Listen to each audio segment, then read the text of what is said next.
with a 4x4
Finally.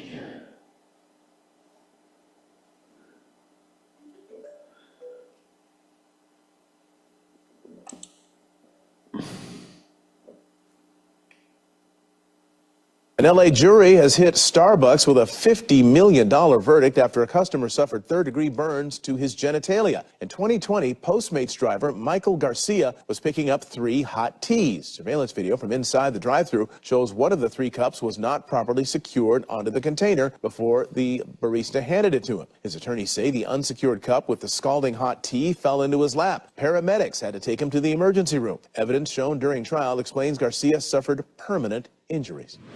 Announcing and giving all of the Kennedy files. So people have been waiting for decades for this, and I've instructed my people that are responsible, lots of different people, put together by Tulsi Gabbard, and that's Mark, Colleen, just a little while ago, we saw that law enforcement procession as sheriff's deputies escorted the deputy's body to the coroner's office. Multiple different agencies participated. As you can see, this is still an active scene here at the intersection of Seneca Road and Elevado Road here in Victorville.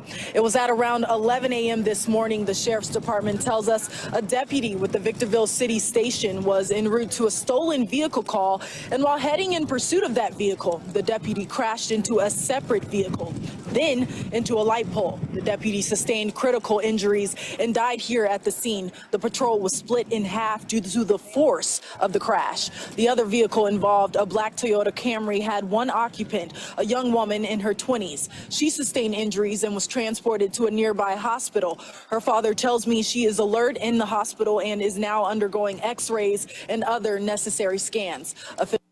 Play this first from somebody who I know is not a favorite of President Trump. This is Andrew Weissman, who's a former top Mueller prosecutor. Of course, it's not a huge surprise that he didn't like this operation. He doesn't think it's legal under the act that you just mentioned, Stephen. Watch. We're not at war with Venezuela. We're not at war with the gang that is the subject of the executive order. There is no invasion that is going on. And you also have to show that the people you're removing are actually part of that gang, even if there were an invasion or a war. And this statute may, in fact, be very unconstitutional. So the judge has to be convinced that these individuals aren't real. I mean, it's a huge group, and nobody's going to miss any of these people, but they're quantifiable. So can you prove that these individuals were linked with Tren de Aragua and that Tren de Aragua is part of a Maduro operation, Stephen? So first of all, Andrew Weissman is an absolute moron. He is a moron, and he is a fool, and he's a degenerate. Andrew Weissman has devoted his career to putting innocent Americans in jail, taking. No one's going to buy it. If Garcia is going to pretend like he wasn't Ukraine first, no one's going to buy it. You know what I mean? Like, this is what I worry about. So we got Corin Rankin elected as a GOP chairwoman. What are your thoughts here? So at least some higher ups in the party are recognizing some degree of the problem. Yeah. But it is representative of the bigger issue, which is the donor class and the professional managerial political class that has dominated political parties in the country. And in places like California, representing an ancestral ties to the Republican Party that no longer exist in that community. Are gone. Dead. They're just gone. Worrying about appealing to San Diego or San Francisco or West LA over, brother. is it's a waste of time. He understands this vote. I think we're seeing that play out in real time, not only in Washington but also in Sacramento. And I think the country's in for this crash of reality as Latinos become a bigger part of the electorate on both sides of the aisle. And you've worked hard against Donald Trump over the years, but still believe in a lot of the conservative values that made you a Republican to begin with. Yeah, I think I'm still a Republican that way, a classical Reagan conservative, but co-founded the Lincoln Project to work against Donald Trump. So give us some insight into why Latinos are voting for Donald Trump. Yeah. Has morale picked up among those border agents who for so long have had their hands tied from being able to do their job? Is it a different era now? Absolutely. I've been on the border many times. The morale is at the highest level I've ever seen it, both in CBP and ICE. Look, and the National Guard and Coast Guard, anybody has anything to do with border security morale, I've never seen morale this high. Intact and maybe giving an opportunity to grow it. This would be number one. Border security, immigration, majority approval for Trump here, 55%. That goes beyond his base, who like how he's handled this. There's the big issue of the Department of Government Efficiency, Elon Musk, Doge, they call it. We ask folks, good idea, bad idea. Plurality say good idea. So those may be working in Trump's favor. Most of what Doge is finding, you don't need to be Sherlock Holmes. Okay? It's very obvious, basic stuff. So in every government department, I say every because we've not yet found a single exception, there are far too many software licenses and media subscriptions, meaning many more software licenses and media subscriptions than there are humans in the department. Like you were saying, like an agency with 15,000 people might have 30,000 licenses. Yes. And even of the 15,000 employees, a good chunk of them hadn't used the license, had never logged on or used the application. Yeah.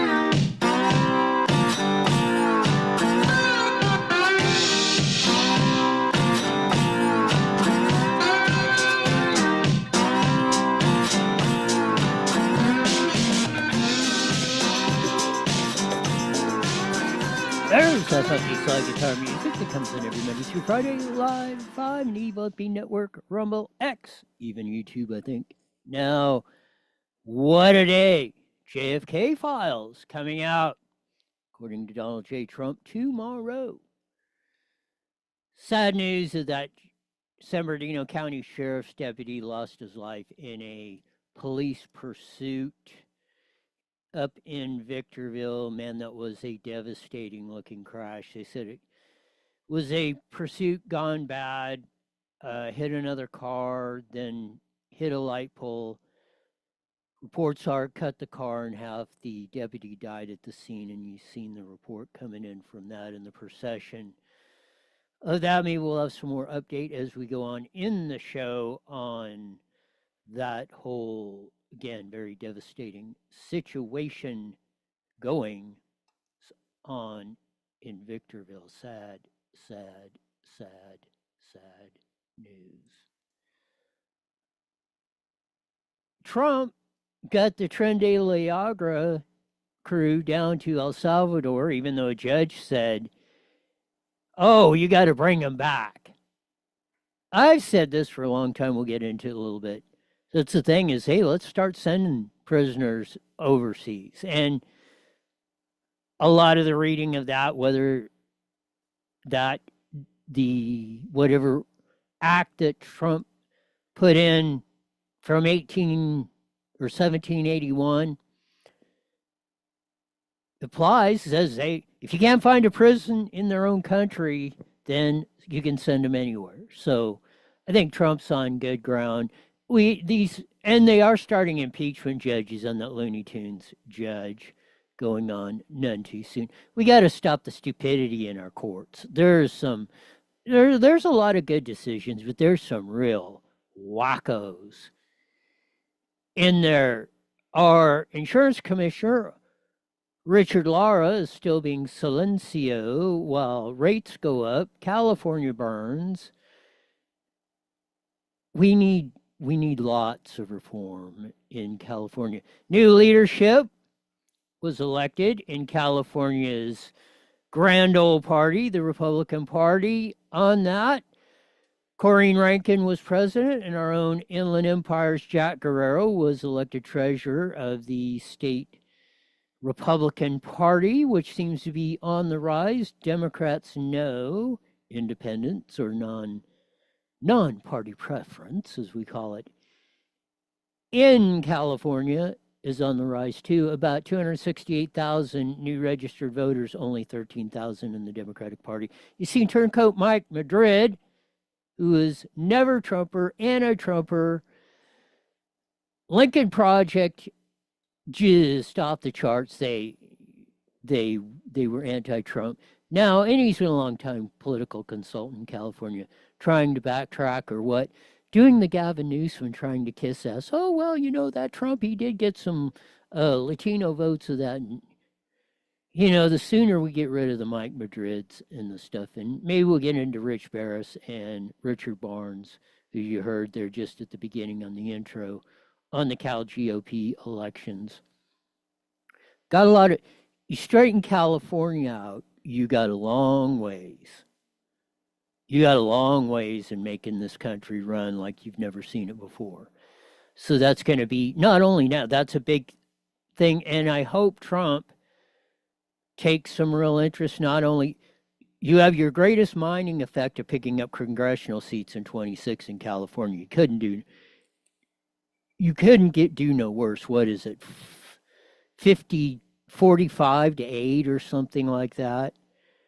I mean, it's like, it's almost a no-brainer. You could pick up your biggest potential of picking up congressional seats in 26 and have Trump more reinforcements in there is dead nuts, California and New York. Win back the seats you lost in New York and California plus. Now you're up to 230, 235 instead of 220, 222, 217, or what is probably going to work out only like a 5-vote margin on that. Start getting 15 or 20, we work some more U.S. senators in, and now hopefully we'll be able to build on the momentum of that going forward. California schools, up and down the line, are getting in financial trouble. That'll be a reoccurring theme. We heard about it from the Moreno Valley Unified Crime Syndicate and Riverside at their board meetings last week.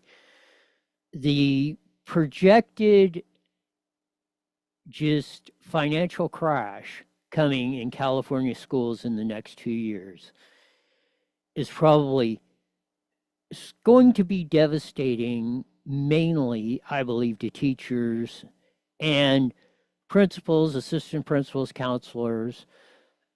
It will be devastating to the CSEA, you know, the guys and gals that really make the school district, you know, all the non-teachers, principals. They will probably disproportionately take it, but they're such a smaller part of the budget of what goes on. Not that when you lose a job, it doesn't matter where you're at, that's devastating. But the teachers and principals, vice principals, and all these other yo-yos running around the schools are really going to do, and I believe special education, the kids with the most needs are really going to get hit hard in the next 2 years. We'll start working into that, but that's going to be a recurring theme all across the board. We'll be joining the Mighty Met KBT 1490 AM. We usually have Dr. Kelly Victory on today on Monday, but she has another commitment, so she will probably be on Thursday. So we look forward to that. So we'll have Susan Shelley and Dr. Kelly Victory back to back, probably on Wednesday and Thursday this week. And that will mess up Dr. Kelly's schedule, but wasn't our fault. Oh, man. Again, it was completely devastating to hear that report on the San Bernardino County deputy sheriffs. Let's replay that from KBC 7. See if I got the right one. I don't think so. Yes, no, I got the right one. Here we go. Killed in a violent crash during a pursuit in Victorville. The patrol car slamming into a pole. The passenger in another vehicle was injured. Eyewitness News reporter Ashley Mackey live at the scene right now with the late-breaking details. Ashley. Mark, Colleen, just a little while ago, we saw that law enforcement procession as sheriff's deputies escorted the deputy's body to the coroner's office. Multiple different agencies participated. As you can see, this is still an active scene here at the intersection of Seneca Road and Elevado Road here in Victorville. It was at around 11 a.m. this morning. The sheriff's department tells us a deputy with the Victorville City Station was en route to a stolen vehicle call, and while heading in pursuit of that vehicle, the deputy crashed into a separate vehicle, then into a light pole. The deputy sustained critical injuries and died here at the scene. The patrol was split in half due to the force of the crash. The other vehicle involved, a black Toyota Camry, had one occupant, a young woman in her 20s. She sustained injuries and was transported to a nearby hospital. Her father tells me she is alert in the hospital and is now undergoing x-rays and other necessary scans. Officials say there was an arrest made in the case of the stolen vehicle from this morning.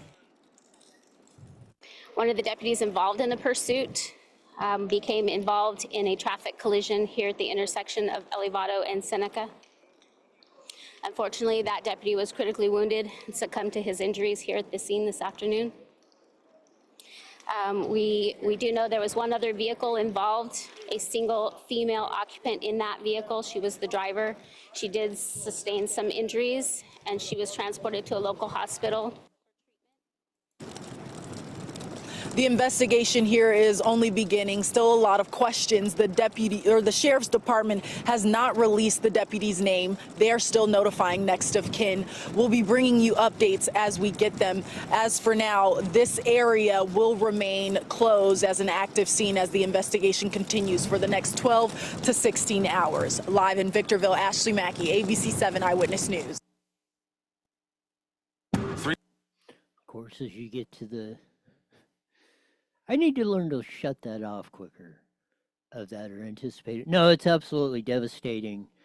That was one of the most horrific crash scenes one could possibly see out there, having that sheriff's deputy car split in half as reported. Man, it's terrible scene like that, but those police chases are very dangerous. And you know, it's kind of makes me wonder, you know what I mean? I know the people's right, and I'm the biggest defender of everyone's right to see stuff, but sometimes you think when they're doing these police chases and helicopters and all the news is covering it, you know, sometimes you get to, you know, most of the time you get footage or that, or most of the time it does come to a, well, let's say non-dangerous resolution. But they are, when that happens, they can be very, very dangerous. So we'll see what happens when the investigation comes out. But rest easy, Deputy from the San Bernardino County Sheriff's Department. A lot of stuff. Everybody's anticipating that, like the Epstein files, but one has had everybody anticipating too are the John F. Kennedy files on his murder in 1963 in Dallas, Texas. Been my contention that if it was anything incriminating, like the CIA involved, or Johnson, Lyndon Baines Johnson, who was former Texas senator and vice president under Jack Kennedy, or any of the other implications that have been in, and everybody's got a theory of that. I think they've long been cleaned up. Not saying there can be something they didn't miss, but here's El Presidente today announcing and giving all of the Kennedy files. So people have been waiting for decades for this, and I've instructed my people that are responsible, lots of different people, put together by Tulsi Gabbard, and that's... Well, the closed caption on the bottom messed up Tulsi Gabbard's name, but I find it kind of interesting since the Epstein debacle with Pam Bondi, the Attorney General, that Trump said, hey, this is coming out under Intelligence Director Tulsi Gabbard. I don't know if that, you would think, you would think it would come out under Pam Bondi and or Kash Patel at FBI or something, but I have faith in Tulsi Gabbard for all intents and purposes. And even when I disagreed with her a lot on economics and stuff like that, domestic policy, like she did until she finally saw the light and wore the red hat, the MAGA hat, and endorsed Trump, and endorsed a lot of good candidates that I supported in 2022. She was actually the first one from the RFK, Elon Musk, Tulsi Gabbard center-left crowd to well, not the first, but in the latest ones in Trump world, I would say, to endorse Donald Trump, and she did it in 2022. But even when I disagreed with her when she was a congresswoman from Hawaii, she's one of the few people, again, like Trump, that I don't worry about when I go to sleep at night that she's screwing us under the workbench, doing something nefarious. If Tulsi Gabbard is in charge of it, unless you're going to have to make a really good case to me to start shaking my confidence in her. Pam Bondi, a little bit different. She came in with the Bushes, like Marco Rubio, in that time with the Bushes in Florida and all that. So I'm a little more skeptical of those, although, lately in the past 4 or 5 years, they've been, pretty MAGA. So I will give anybody the benefit of the doubt, per se, that's seeing the light. Like my good buddy Leo Terrell, who, was on the center left, but he wasn't unreasonable. And I listened to him a lot too when he was doing the mostly weekend talk show circuit here in LA, and the fair-minded civil rights attorney. Now he's working for the Trump administration, and he was one too. Well, I would say in 2022, he was the one that started endorsing Republican candidates, and he might have done it in 2022 with Trump. He was one that shifted our way too, so we don't want to forget Leo Terrell in one of those in the Trump world from the center left, which is going to be, I think, one of the reasons, and maybe we'll get into the Kornacki stuff a little bit today, or not. If we don't, we'll pick her up tomorrow or later on in the week. And some of the other polling, very interesting. They are trying, again, like they did with the Harris campaign, they're trying to, the center-left Democratic, whatever you want to call, push polls, as they're known in the business, they're trying to drive Trump's approval rating down, and they've done a little bit of that on theirs. They're trying to, do it to bring it down, versus the ones like Rasmussen and RMG and Trafalgar and stuff, who still have Trump with a plus 50% approval rating, which he's never had up until this point, up until January 20th, 25, I should say. He has never had that. So that is very interesting, and a very interesting track. The Democratic Party is imploding. and it's imploding big time. When you see things like this,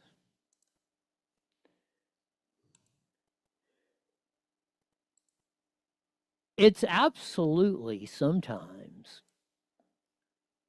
astonishing we can get to the point. And I never thought I would see the Democratic Party in this much shambles with no leadership.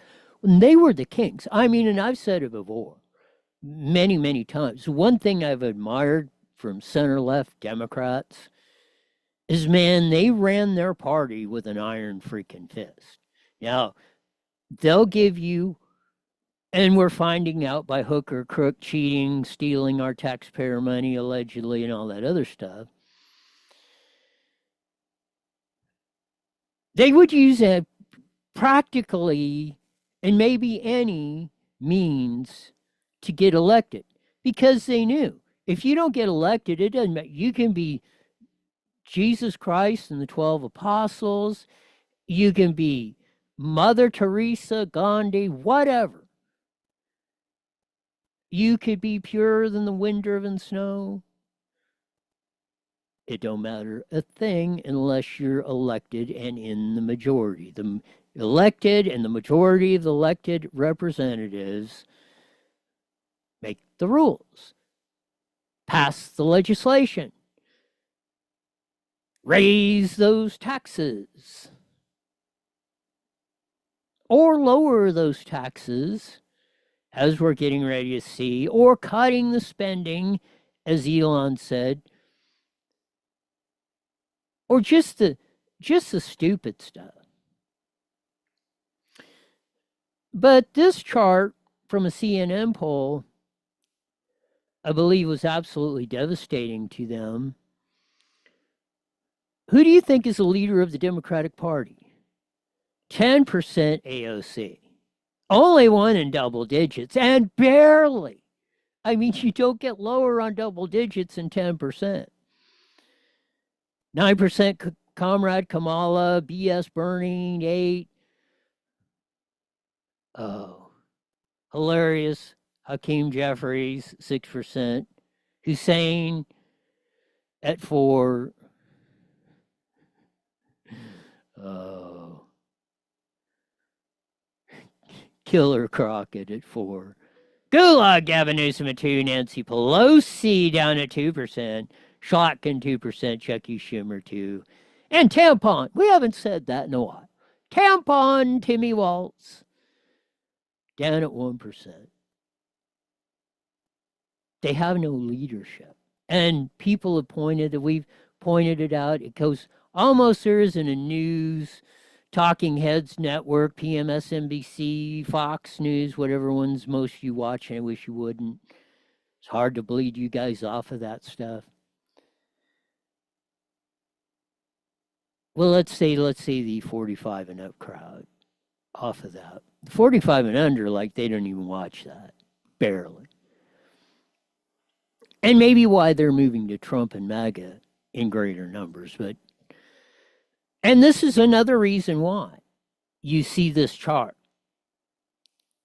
Again, it's absolutely devastating. No leadership in the Democratic Party. One of the reasons for this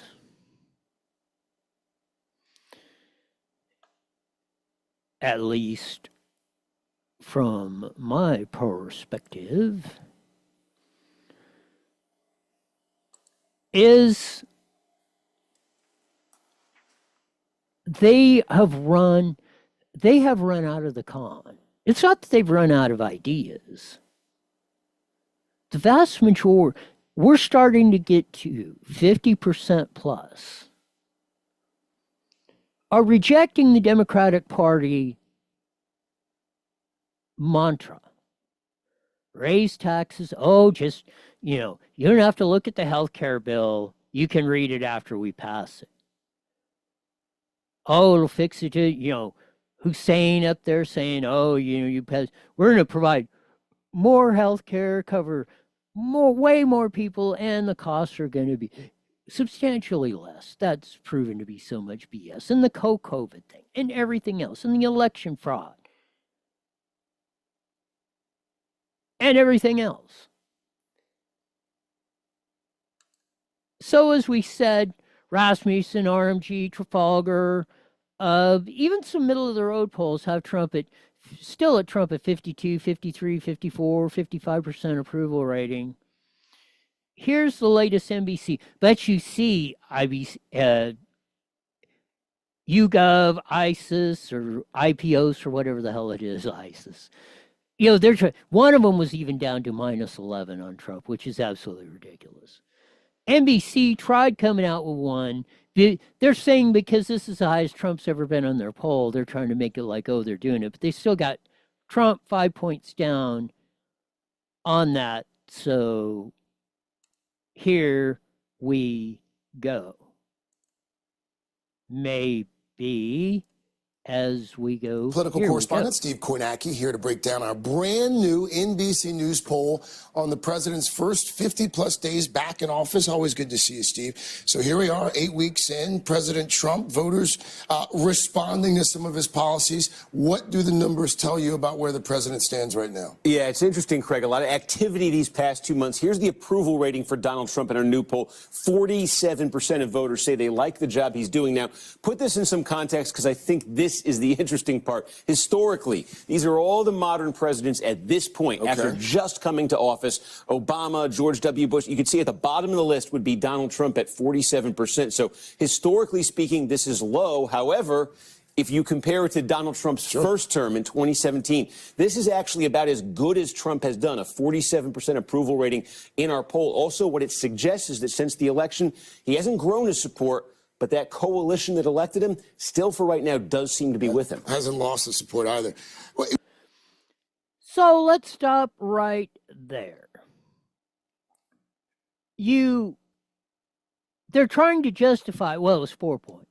51 disapprove, 47 that. When it's way over, like I say, Rasmussen does this every day. They have a daily average of that. Trump, I think, is at 53 approval on theirs. It's been down a little bit. I think they had him up as high as 56. But as the barrage that it tries to come to every day, we'll look at it and they're trying to justify only a 4-point deal because they know that. So we can discount all of their numbers are probably -4 or 5, really 5 or 6, because they should be about 50. If they came in at 50, 51, 52, I'd say, okay. That could be statistically justifiable. Where they're at now. So you can already see the bias in their polling. Here's more. What do the numbers tell us, Steve, about what's working for the president and where he may be a little vulnerable? Yeah, what's keeping that coalition intact and maybe giving an opportunity to grow it? This would be number one. Border security, immigration, majority approval for Trump here, 55%. That goes beyond his base, who like how he's handled this. There's the big issue of the Department of Government Efficiency, Elon Musk, DOGE, they call it. We ask folks, good idea, bad idea. Plurality say good idea. So those may be working in Trump's favor. So let's deal with that. So you saw the immigration one. Let's back her up. 12 points, 55%. He's still holding 55% on his immigration policy. So he hasn't had much erosion on the, and if you say my 5 or 6 point bias, he's probably not lost anything. And with Doge, see if we can get Steve's elbow out of the way. There we go. Still 6 points, good idea or bad idea. Doge is still on. So now they're going to try. This is their thing, is they're trying. That's why they're pushing. Oh, the stock market's down. When when's the price of eggs coming down? Dropped another 2. I forgot to put the picture up. Sad because I had to go to Food for Less here in town. $10. Saturday eggs were $10 a dozen. Sunday, I had to go in there just to get an item or two I forgot. And $7.49. Dropped $2.50 in one day. And the wholesale price just came down another $2. It's down to like it was $8, over $8. It's been cut in half in like 2 weeks. It was just a little over $4 is the wholesale price on eggs. So here comes, they're trying, because this is what they're going to try to drive. They haven't, immigration, this Venezuela thing, Tren de la Ragra, or El Salvador, they're trying to make hay out of that. That's not getting any traction. They're trying to make hay out of Doge or Elon Musk. That's not getting any traction. So they're grasping at straws. So this is what they're going to attack next. From the boob crew, here we Plurality say good idea. So those may be working in Trump's favor overall. This isn't. The economy, inflation, two issues obviously that powered him to the White House. His approval rating on the economy, 44%. Inflation, just 42%. Majority disapproval on both. And I'll tell you, in his first term, the economy was his one strong suit in polling. And right now, these are some of his worst numbers. Economy, inflation, two very important issues to Americans. Have Democrats been able to capitalize at all on either one of these, the economy or the inflation? Yeah, so logic would tell you if something is going south for the president. So I don't know why he put that question. Maybe he must not have been reading from the script when he said that. I think. Because I think he's looking at thinking this is not, either he's looking at it as this ain't making any sense, the black guy, whoever's doing the questioner from Karnacki. I don't remember seeing him before, but I don't recognize him, so here we go. Politically, it should help his opponents, and yet take a look at this. We ask folks their opinion of each party. It's not great for either one, positive or negative, but holy smokes, look at this, 27-55. They are 28 points, the Democrats, underwater on this, more negative than positive. And put this in context, the history of our NBC poll asking about the two parties. This negative 28 for Democrats is the worst ever recorded, and this is what's happened since the election. It's just fallen off a cliff for them. As Kornacki said, fallen off a cliff, as you see it. The Democrats, 1990, 2000, 2010, 2020, 25 plus years, almost, except for that brief period when Newt was in charge until now, after contract with America, that's where you see that blip right off the get-go. That's after 94 and the contract with America where you see it shoot up and then back down. Democrats have always held the lead in do you prefer, do you approve of, are you supporting until this year. And look at the precipitous drop. Minus 28 since Trump came into office. Minus 28 from the Democrats. Plus 10 from the Republicans. That's a 38-point spread in a couple of months.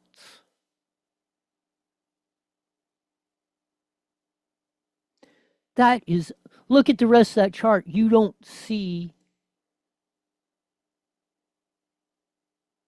that kind of drop except for after 2000 or right at the end of the Clinton part and then the George Bush debacle, George W. Bush debacle. It's absolutely bananas of that. Look, from 25 years ago, plus 13 to minus 28.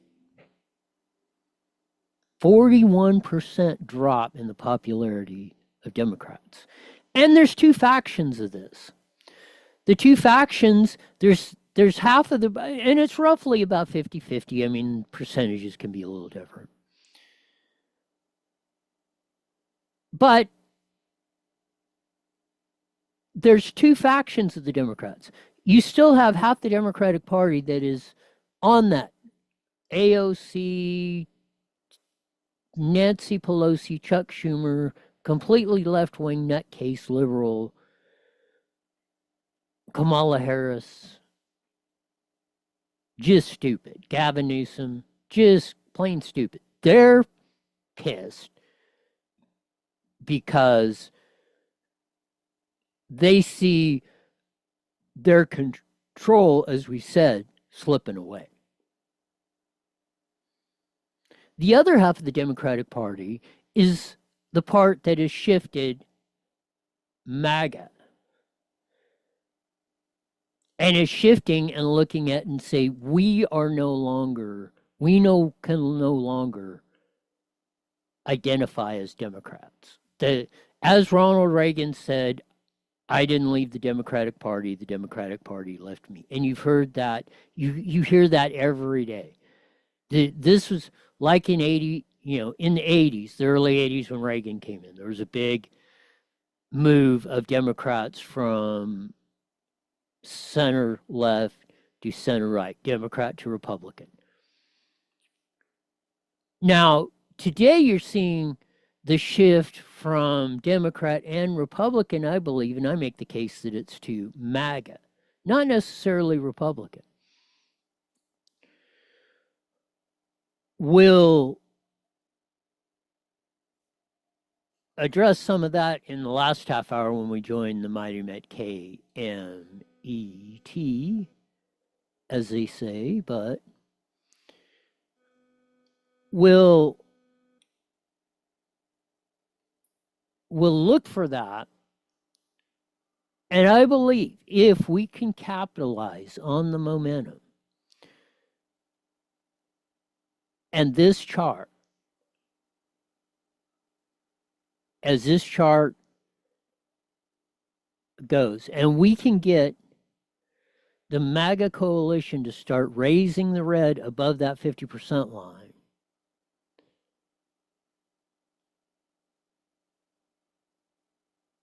we're going to be in very good shape. You're going to see a renaissance in the United States like you have never seen before. Of course, in politics and life and everything else, it can take some interesting turns. All right, we're on now. Twists and turns. We got 10 seconds, Roy. You're making me nervous a little bit. I had to reconnect twice. Here we go. Problem. Hey, it's Monday. IE Newswire Daily is on the air. The following is a paid program. Claims expressed are those of the program producer and not endorsed by this station. Views expressed do not necessarily those of the affiliate.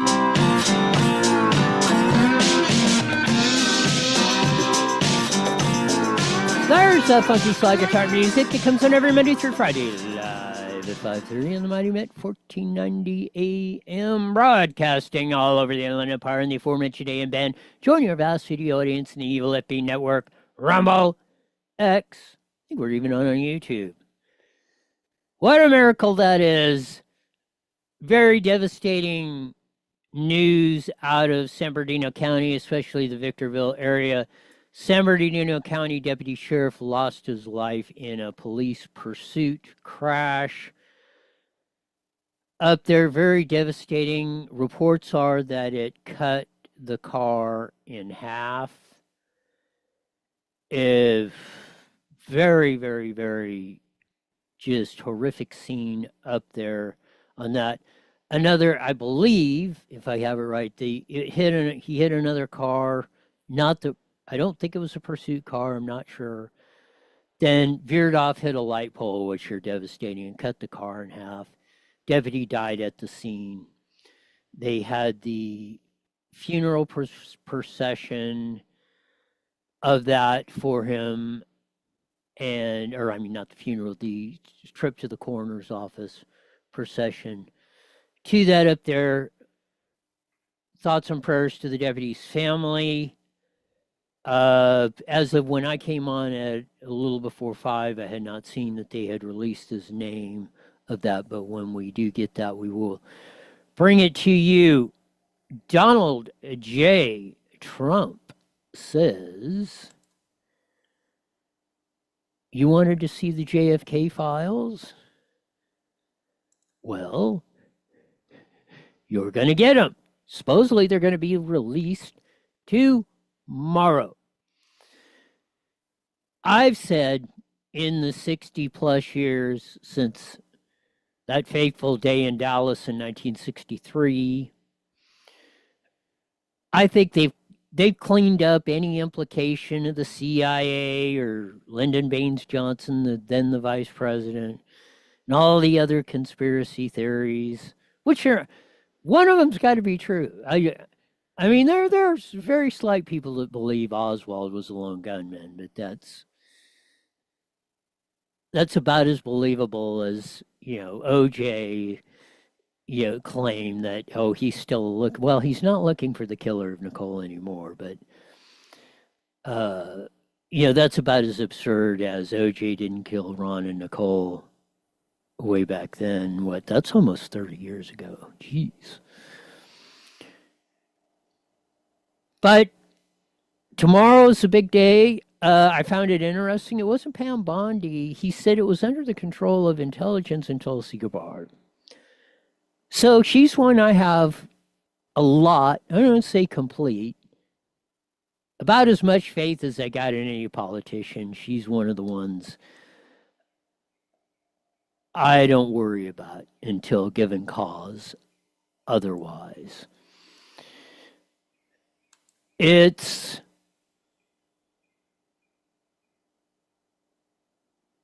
education in our town, going in California, school districts are going to have some major, devastating, just off the charts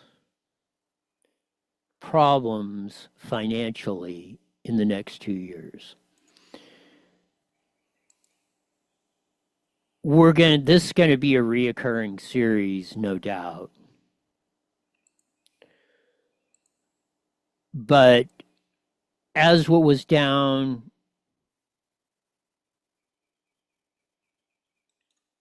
at the crime syndicate, Moreno Valley Unified School District, and Riverside, as I was at the school board meetings last week,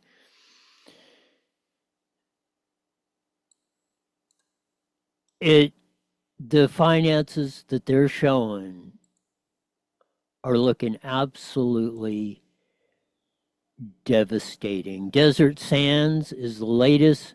Santa Barbara, okay, which includes Bermuda Dunes, Rancho Mirage, Indian Wells, Palm Desert, very ritzy, very high-income areas, plus low-income areas, plus low-income areas of Coachella and Indio.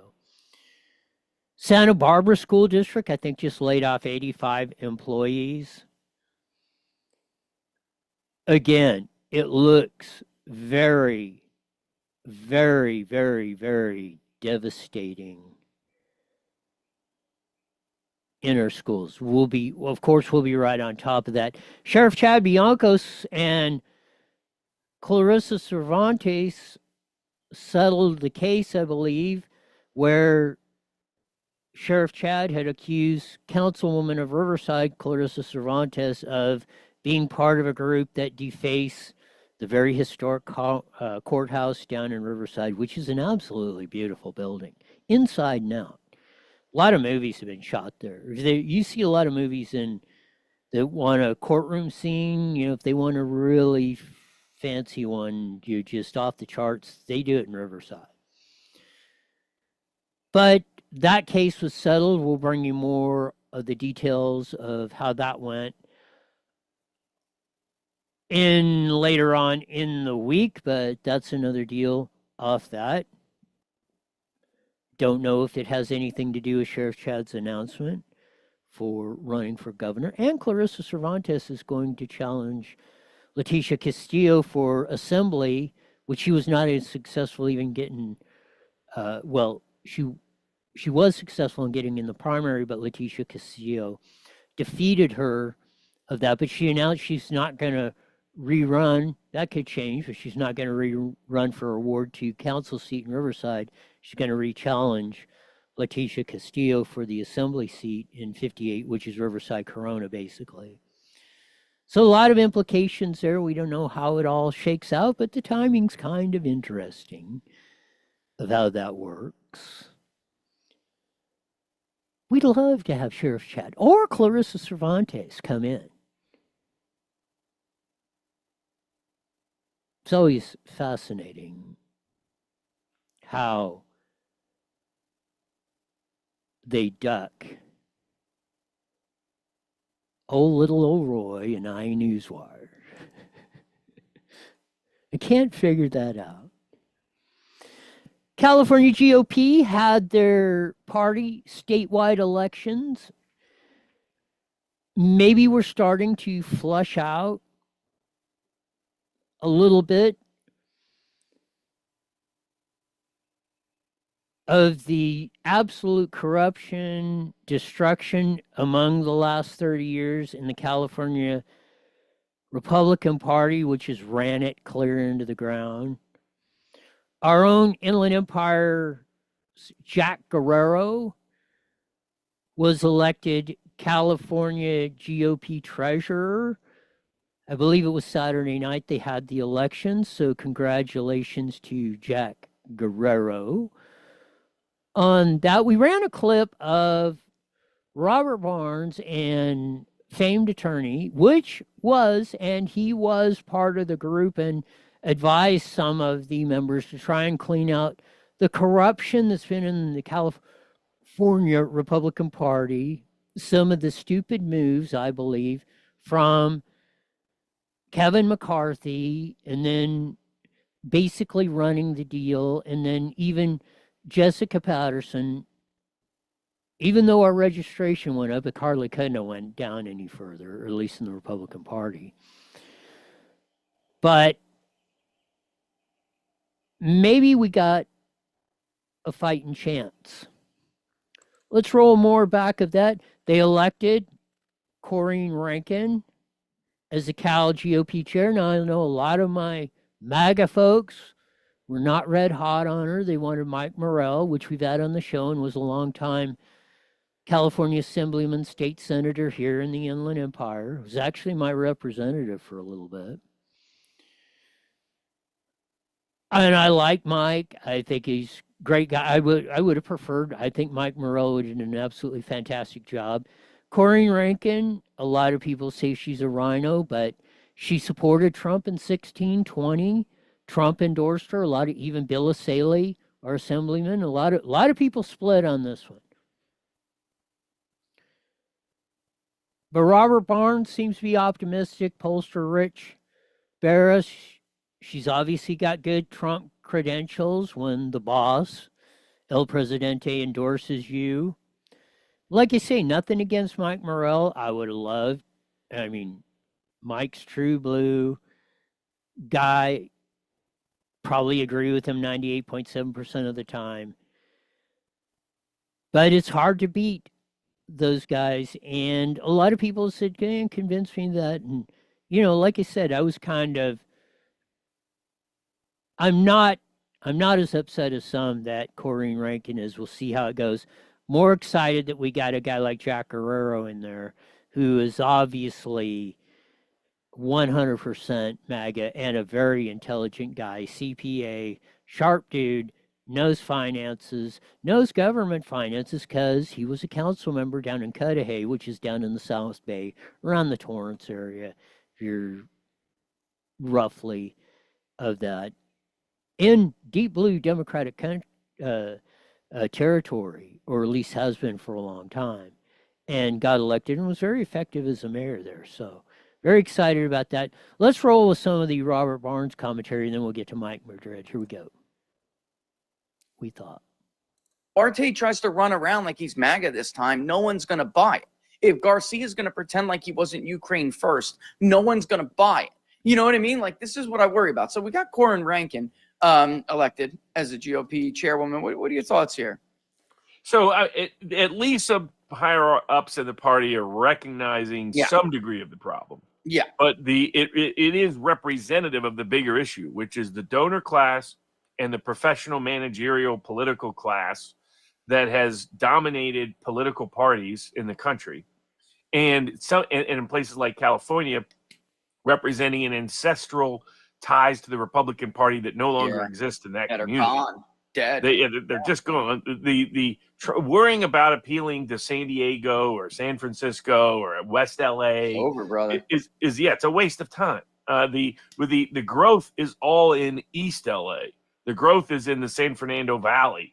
The growth is in the interior of the state. That's why Trump is making such massive inroads and developing gains. But the only reason why Republicans aren't piggybacking off of it successfully for state House seats, state Senate seats, and critically congressional seats is because they keep embracing this old Republican Party of the 1980s. It's like watching the movie The Candidate, and they're pretending the Orange County is old school and law and order. Robert Barnes is saying what I've been saying for decades. You cannot, as much as I know a lot of folks, especially if you're over 50, you want to bring back, or you have those dreams of the 50s, 60s, 70s, and the Republican Party and the way California was in the nation, and, Ozzie and Harriet and that whole deal ain't coming back. But what you got is the under 45 crowd is shifting, and as you go down, and they're even shifting harder as you go down the list to 18-year-olds, the Zoomers and the Zoomers, the millennials, the Zoomers are jumping on the Trump train like you've never seen. Shifts that nobody thought was possible. And they're appealing on the economic America first. They're seeing their opportunity getting shifted all over the place. And Richard Ryder, one of our good guests, has pointed out on that in the San Diego Union Tribune article of how all of our growth in the last 2 decades has been from mostly illegal immigration, but it's all been in immigration, probably 60 to 70% of it illegal. That's why in the next 20 years from now till 2045, California is expected a zero population growth. That means we're going to lose congressional seats. We're already expected to lose 2, at least 1, maybe 2, probably 1, depending on how the deportation thing goes and how it strings out. We're definitely going to lose 1, if not 2 seats after when they do the census after 2030. But that's what Robert Barnes is pointing out, is especially the Latino, and especially young Latinos, blacks, Asians. That's a diverse coalition. Let's throw out the evil white boys, the evil white men thing for a second. But take the 3 basic of how people, and I really don't like this, but how they define them by ethnicity. Asians, blacks, and Hispanics. They are moving MAGA tons. Chino Hills, 90s rock solid Republican, but was basically white boy territory. The cow ranchers, milk, just whatever. Farms. Rock solid Republican for decades. Then the Asians movement became college educated, almost Asian dominated. I think they're the majority. High income, college educated, and then went Democratic. They're back to plus Trump in 2024. And you're seeing this almost every county jurisdiction, break it down to city council district, congressional district, school board district, state senate district, doesn't matter. statewide, they all shifted Trump almost everywhere. Very, very few pockets. In California, no less. You know, we gained 2 assembly seats down here and 1 Senate seat from, you know, in the Inland Empire, Riverside County, San Bernardino County, Imperial County area, 1 from San Bernardino and Orange County, the state Senate seat, the Troy seat. We lost 3 congressional seats, 2 in Orange County, 1 in LA, the Garcia seat, the Steele seat, and we should have won the Porter seat. We lost the one up in Central California that we should have won. We held and lost. You negating the gains we made in 2022. So that's why I think the Cal GOP and I think the Trump interests, and I hope, and the national interests, because what is it, 45-8, Democrat, Republican, our congressional deal? Trump has a big interest because he can make gains, and he needs gains in 26. He cannot afford to lose seats like the traditional deal in the off year in 26. So I'm a-thinking this is why Trump hater, never Trumper, Lincoln Project was just totally anti-Trump, trying to stop him in 2024. And they had a lot of horsepower, a lot of money. And Mike Madrid is part of that old Republican trying to destroy the party, in my view, with the Bushes, when Poppy Bush came in with Gerald Parsky and Jim Brolte and all that whole crew, and starting about, 89, but 90s, let's say for that. Like Gavin Newsom, who's seeing the light and seeing the wind shift, Mike Madrid is too. Here he is on with Alex Michelson. We're seeing that play out in real time, not only in Washington, but also in Sacramento. And I think the country's in for, this crash of reality as Latinos become a bigger part of the electorate on both sides of the aisle. And you've worked hard against Donald Trump over the years, but still believe in a lot of the conservative values that made you a Republican to begin with. Yeah, I think I'm still a Republican that way, a classical Reagan conservative, but co-founded the Lincoln Project to work against Donald Trump. So give us some insight into why Latinos are voting for Donald Trump. Yeah, it has lots to do with economic populism. One, Latinos are becoming much less animated by racial and ethnic issues, much more by economic pocketbook issues. My book was essentially a prediction. Back in June, we talked about this, of what was likely to come. It's always, I think, in some ways nice to be right in a prediction in a book and why it happened. But seeing Donald Trump elected probably wasn't what I would prescribe for what ails the country at this moment in time. And also, as And Mike Madrid was trying to put himself as the face. And the strategy guy to get Latino vote in California. The Latinos moved extraordinarily to Donald J. Trump in 2024, even in California, one of the most liberal nutcase states, democratically controlled up and down in almost every venue.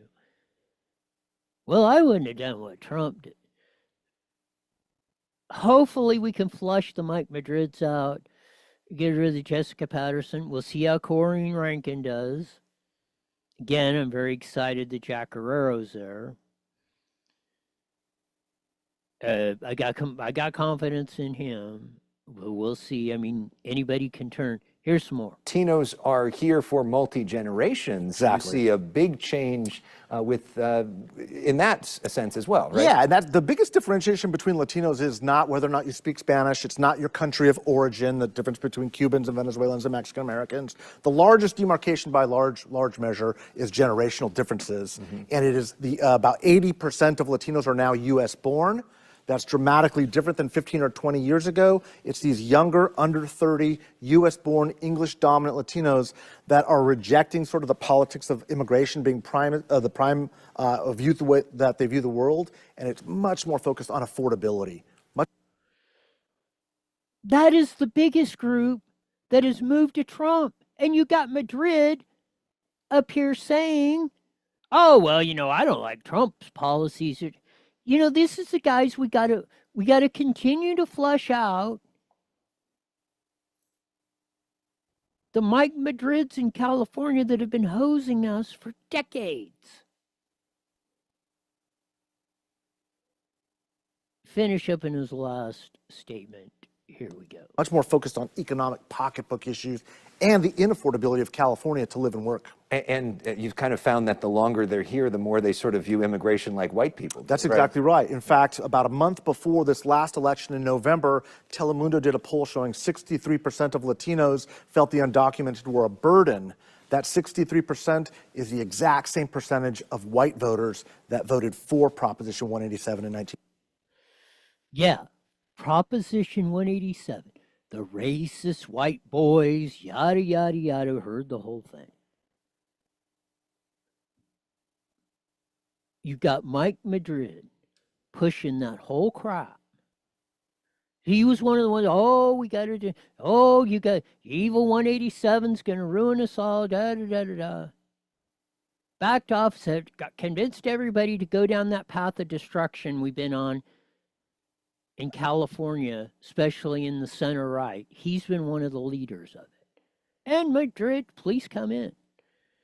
Give you a chance to rebut anything I'm saying, but that's my political outlook as I seen it and what you've done. Now you're against Trump. The coalition we're going to need into the future on 30 and under are moving to the position of the evil white man, as you used to say, or I don't know if you've said it, but you've inferred that, I believe.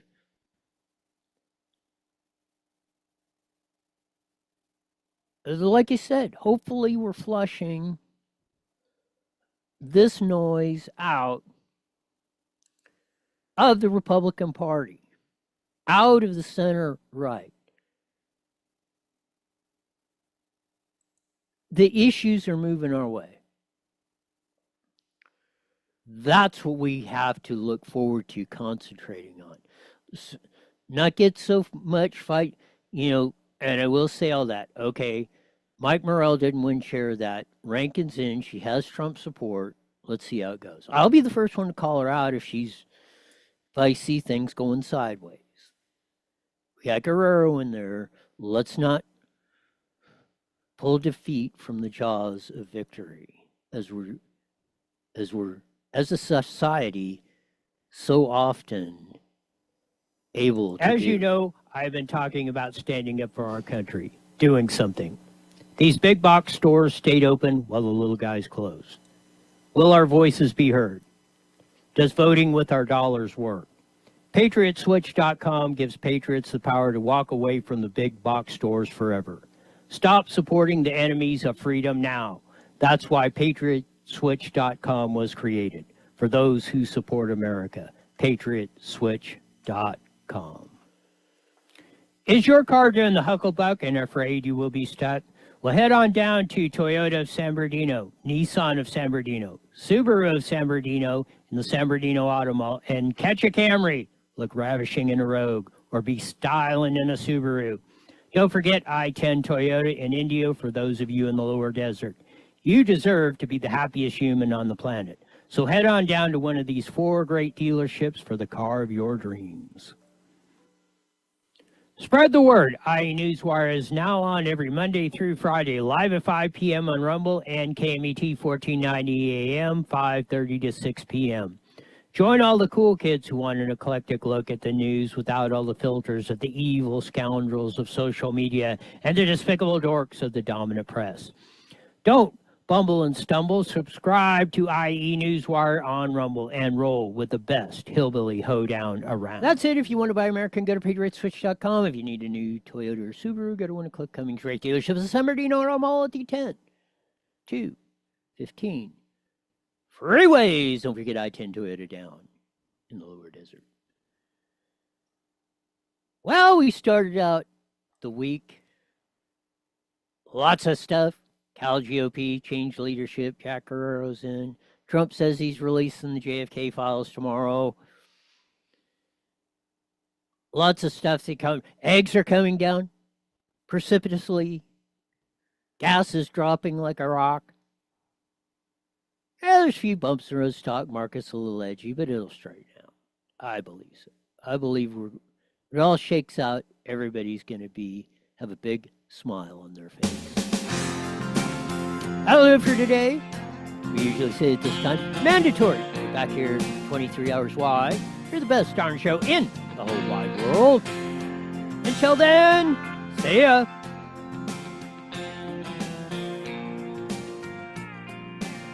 The proceeding was a paid. All right, Roy. So is Dr. Kelly going to be on tomorrow, or? No, Thursday. Oh. You'll have to listen to my show, actually. Well, damn it. Yeah, I'm going to force you to listen to it on your day off. Yeah, she didn't say what she had, but she had something to do. You said something came up or something, I don't know. So I think she had she had a bigger show to be on than mine today. All right, well, we'll talk to you tomorrow. You got it.